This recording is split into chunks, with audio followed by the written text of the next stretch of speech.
તો આતંકીઓના ઝેરી મોડ્યુલનો પર્દાફાશ થયો છે। એક બાદ એક ઘટનાનો પર્દાફાશ થતો ગયો અને આતંકીઓ આવી ગયા જબ્બામાં। ત્યારે હવે સમજવાની કોશિશ કરીએ કે આખરે આખો ઘટનાક્રમ શું હતો। તો જમ્મુ કાશ્મીરે 7 નવેમ્બરે સહારનપુરમાંથી આદિલ અહેમદ જેની ધરપકડ કરીને ત્યારબાદ જ આતંકી ઘટનાઓના ખુલાસાઓ થવા લાગ્યા।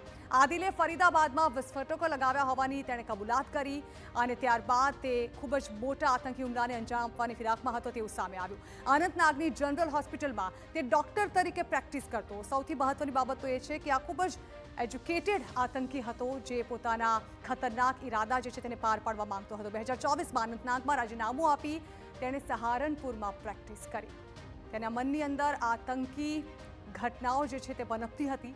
મુઝાહિલ શકીલ નામના ડોક્ટરે ફરીદાબાદમાં 3 મહિના પહેલા રૂમ ભાડે લીધો। આજે આતંકીઓ પકડાયા છે ડોક્ટરની પ્રેક્ટિસ કરતા હતા। આરોપી ડોક્ટર મુઝાહિલ શકીલે ફક્ત સામાન રાખવા માટે એક રૂમ ભાડે લીધો હતો। ધીમી ધીમી મક્કમ ગતિએ આતંકી પ્રવૃત્તિઓ ચાલી રહી હતી।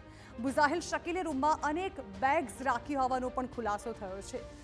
એક બાદ એક બેગ્સ અને આ જે સામાન હતો તે અહીં લાવવામાં આવતો હતો અને જેના માટે સ્પેશિયલ રૂમ ભાડે રાખવામાં આવ્યો હતો। આદિલે 3 મહિના પહેલા રૂમ ભાડે લીધો હતો અને ત્યાં ધીમે ધીમે આતંકનો જે સામાન છે તેને એકત્રિત કરવાની સાજિશમાં હતા આતંકીઓ।